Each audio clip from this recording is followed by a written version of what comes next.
Okay, so I'm just explaining a little bit how to use Storybird and how to kind of set up your class stuff. So you can see we have the title of my class right here.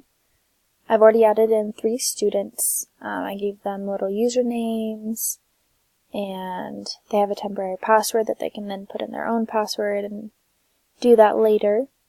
And so if you want to put more students in, you can come in and add them yourself. Just put in the usernames for the kids, first and last name, or you can have them create their own accounts and you just would give them this class access code.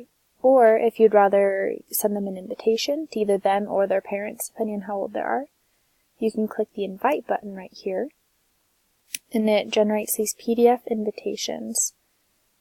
And so it gives you the same kind of options of students in the class now, or for students that you want to give the class code to.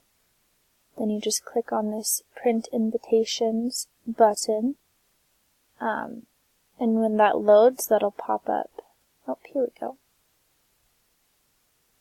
Almost there. That'll pop up your invitations to give to the students to kind of let them know what's going on.